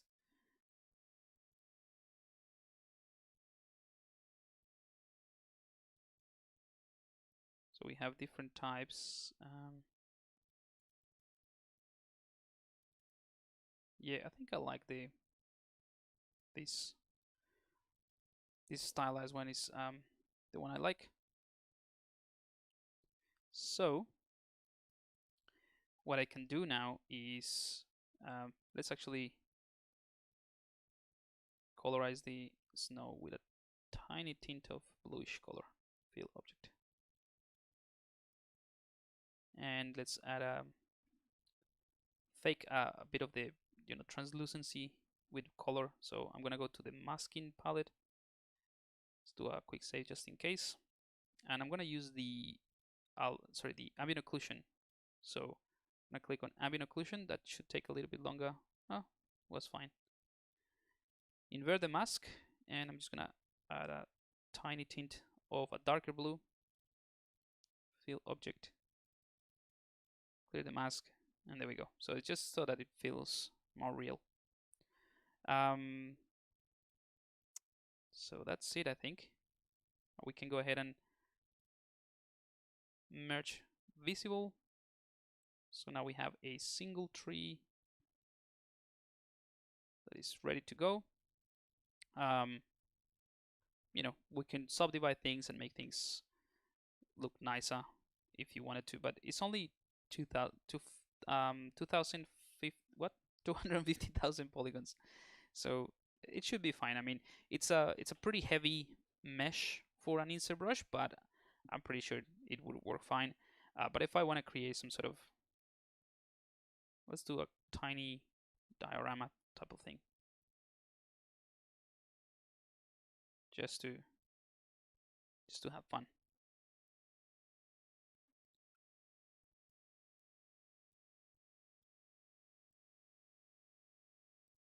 So kind of like a cliff thing. So this cube is gonna be, let's just dynamesh that. And I'm gonna use something like the clip brushes. So clip or trim, sorry.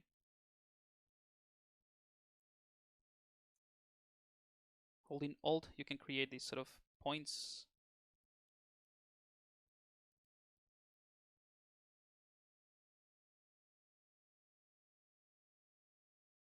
Yep, and then I'm gonna bring in clay brushes, holding the Alt key.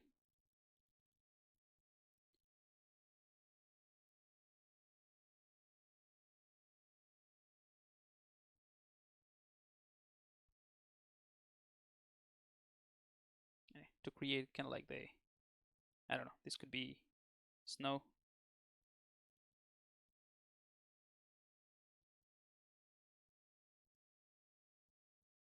Right, I can take that tree and I can hold control and let's just duplicate it. It's gonna be easier.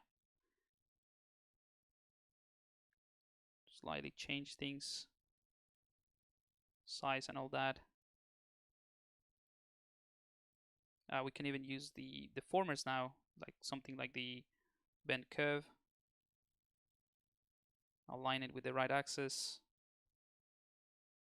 and then just give this, you know, a bit more curvature, maybe increase the size, the rotation. So with one tree we can create, you know, an entire forest that looks pretty different.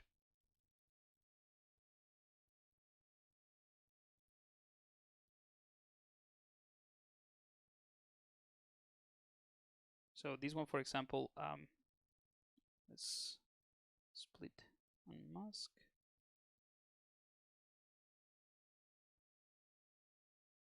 Yep.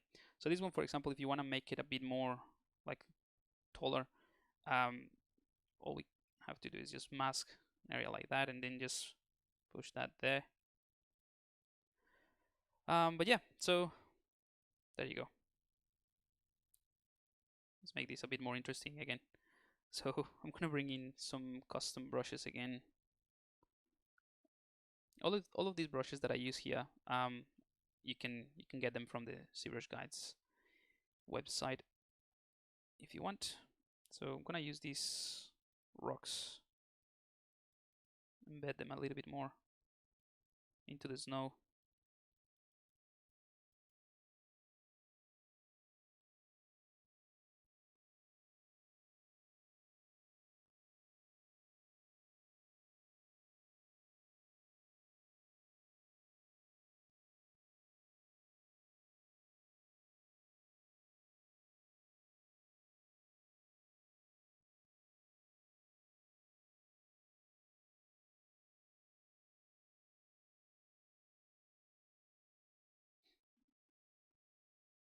All right, let's go ahead and clear that mask.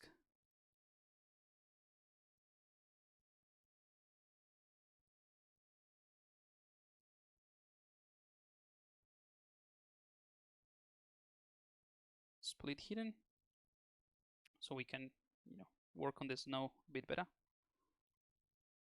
We can do that with the snake hook brush, for example. So this is a cool trick as well. We have FiberMesh, but sorry, DynaMesh now with the snow. So if I want to cover this with the snake hook brush, you can just obviously do that. But if you want to sort of make sure that it conforms to the volumes, you can hold the Alt key, and it basically will follow the volumes, which is pretty cool.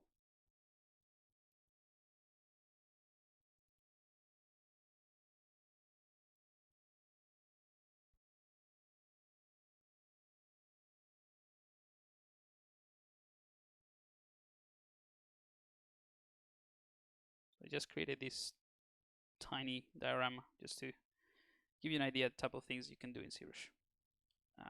But again, there's plenty of different ways to do it. Let's just add some volume here that the snow is sort of like compiling here when it falls.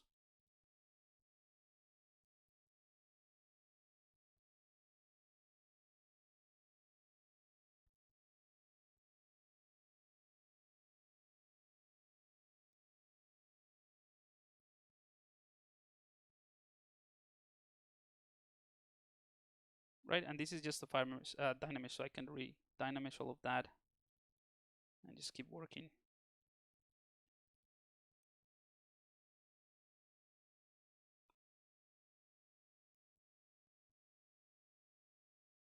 And now with the clay brush, again, all of this is just, you know, the usual sculpting techniques, I suppose.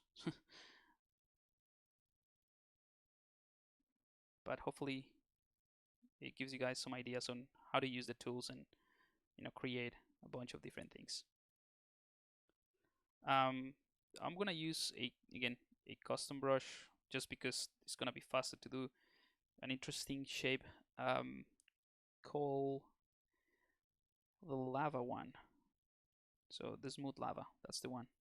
So it's useful for lava, but also for this type of snow, I suppose it would also help.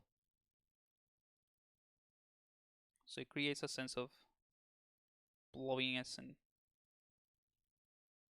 I don't know, it adds this effect that I think is it's pretty cool. I made this for, you know, for a specific purpose of creating lava, but it could also be used in this case.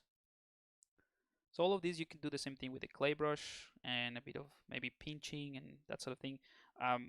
The brushes that I build, honestly, I build them when I'm working on a specific project and I need to speed up my workflow. And then when I make them available, I just clean them up and yeah, put them into a pack. But you don't really need them. I know that's not the best sales pitch, but you don't need them. You can do the same thing with the standard brush. It's just purely to speed up the workflow a little bit, as you can see. But all of that can be totally done with the standard brushes. Just gonna go into solo mode here and add a bit more of that.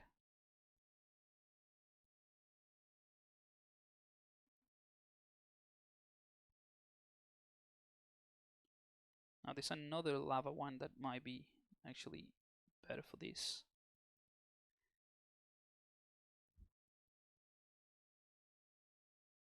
We can combine it with the stylized terrain. By the way, so these type of brushes, again, I made them for a specific purpose. So these ones are to create cliff, rocks, mountains, that sort of thing. But it doesn't mean that you cannot use it for something else. So like snow, or if you like the effect of one of the rock brushes, it could also be used in a creature, for example. So this is just to create a terrain effect. So I'm mixing up two brushes that I originally created for rocks, but I'm just mixing up to create the snow. So the lava to give me that blob effect, and the general silhouette, kind of like the forms, and then this other one to add a bit more detail to the snow.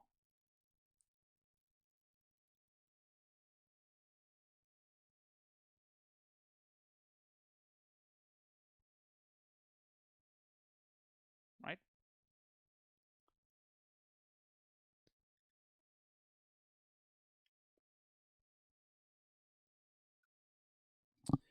We're doing with time 10 more minutes, so let me see if there are questions. Hi Pablo, will you also add presets with ribbons or presents with ribbons to the tree? I guess this is more like hunting for a tree of Christmas before putting in this is kind of like in the forest before you put it inside. And it is very easy to customize and create new brushes inside ZBrush. Yeah, that's true.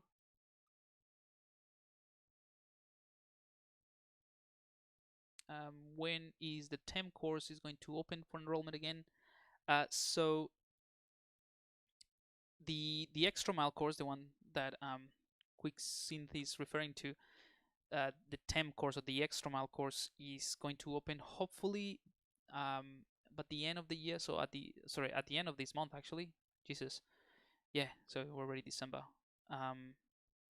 So at the end of the month, I'm hoping to open it. I just closed the new course that is called the Ultimate ZBrush Guide course, and that's a beginner's course. And I just closed that one, so I need to spend some time in that course, and I need to fix a few things. And I'm gonna take some time off, obviously, as well as at the end of the year. So I'm hoping to open it at the end of the year, but if not, for sure next year will be available as well. So yeah, if you're part of the email list, you will get a notification as well, and an invite to join. What brush did you use for the snow? I use a couple of custom brushes to add this. So if you have the rock pack, you can find that in the ZBrush guides. It's yeah, it's the rock sorry, the blob.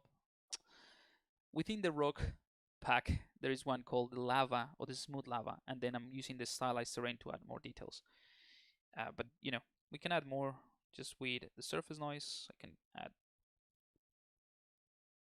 maybe some tiny something like that.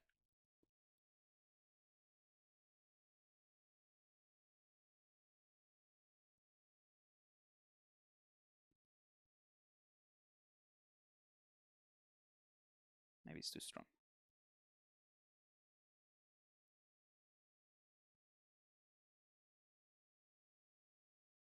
Yeah, something like this. The rocks as well. That was just with the with the custom same idea. The custom brush just for rocks though.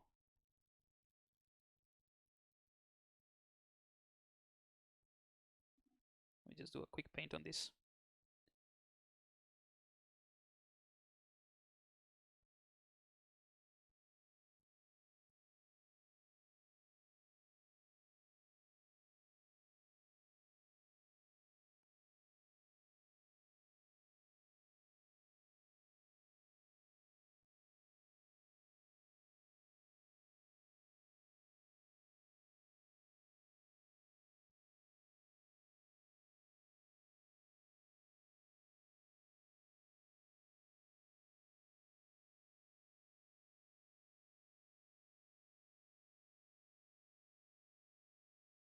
All right. Yeah, someone suggested about adding some tracks. Cool. Comics Legend, why isn't just open full time? What do you mean? Oh, the course. Yeah, I don't have my course open because that's kind of like what I spend most of my time. So there's a lot of things behind the scenes that I have to do as well. It's not the courses that I have online, they're not just tutorials. So maybe that's the main difference. So they're not just well, there are some of them, but they're not the same as something that I put online and that's it. It's kind of like a club in a way, or like a community. So I'm more involved with it, and I have to do sessions and live sessions, or sometimes I have to do portfolio reviews if that's part of the bonus and that sort of thing. So it's not permanently open because I cannot dedicate the same amount of time when someone just randomly joins the course, if that makes sense. So if I'm working doing a freelance job, for example, because that's something else that I do some freelance for something else, and someone joins, because again I have no control because it's openly full time, and someone joins, I cannot dedicate the same amount of time, and it's not like fair with everyone. So I only open it when I myself have the time to help them at least to get started, and then yeah, that's the only reason really.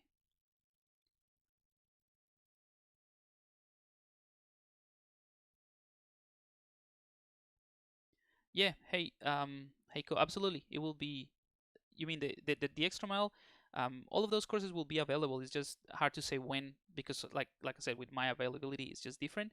But yeah, for sure. Next time, if you're part of the list, you will get notified when the extra mile is open. As well as if you want to join the Ultimate ZBrush Guide, that's the new course. Let me just show you so you know what I'm talking about. Some of you guys know about the extra mile, but you might not know this one. So I just closed. This is the Ultimate ZBrush Guide course, and it's just you know dedicated for beginners. So it's only ZBrush. It's 100% ZBrush. Everything is about ZBrush. I cover every single thing in ZBrush from super beginner's point. So from the very basic fundamentals, talking about what the pixel is, all of those, explaining why ZBrush works the way it does, why it's so weird sometimes. So that's for absolute beginners, really. That's the main difference with the extra mile. The extra mile covers a bunch of extra, processes like texturing in Substance Painter, UV mapping, rendering, all those sort of things. Anyway, so we have about 5 minutes, but I think I'm gonna leave it there. Let's do a quick render of this, and that's our snowy landscape. I mean, the shadow's a little bit too strong, so let's set it to 0.75, and let's blur that a little bit. Add a few more rays. Render that.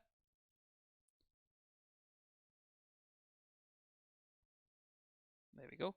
And one thing we can do with the filters, so this looks a bit nicer, but let's just do this because it's easy and shouldn't take too long. So in the render palette now, when you go to filters, we can add a new filter. And this filter, what I'll do is I'm gonna add paint. I'm gonna select sort of bluish color. That's kind of like to fake the translucency a little bit of the snow, because in the snow the shadows won't be as dark like in here. It will be kind of like diffused. So I'm just gonna add something like that, and then I'm gonna reduce that to only the shadow areas, so I can target only the shadows. And of course we can overlay it.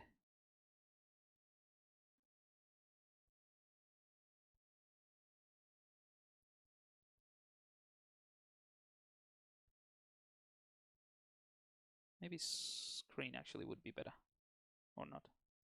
Soft light maybe, yeah. Or the other way would be to lighten, just to soft those a little bit more. The only thing is that it's also encompassing the trees, but it's not a big deal. Actually, I think the overlay or the soft light would work just fine. So you see, it's just a tiny change, but it does work, makes it look a little bit better. Just want to add a bit of noise. Oh, that's noise too. No, one noise, one normal noise.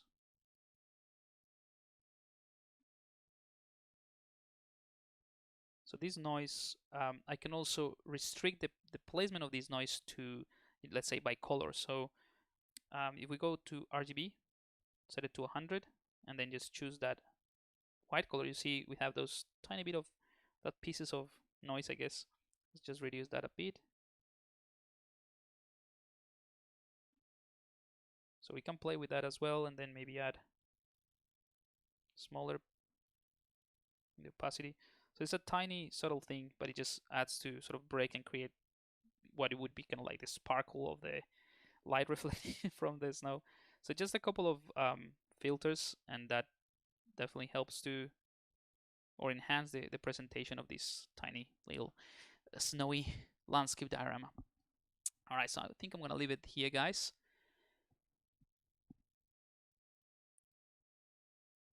No worries. Okay, sorry. So Aiko is talking about the backstory that I share with you guys about how I learned ZBrush. So that was part of a webinar that I had last week. Yeah, it was last week. About how I started with ZBrush, how I, my process of learning, and that's what I shared. Some steps to learn ZBrush for absolute beginners. Alrighty, guys. So I'm gonna leave it here. Thank you so much for joining in, and yeah, hopefully those techniques and what I showed you is informative, or at least gives you ideas of how to use. Maybe not to do trees, but if you're into creatures, you might find a way to replicate these tools and these processes into your own workflow to do whatever you want. So yep, I'm gonna leave it here, and I will see you next week, which is, let me just double check. So I'm gonna be streaming next week on the 8th for me, yep, and on the 15th. So for you guys would be the 7th and the 14th, and after that I'm gonna take a break until January. But so we have a couple more streams if you want to join. Alrighty, guys, thank you so much, and I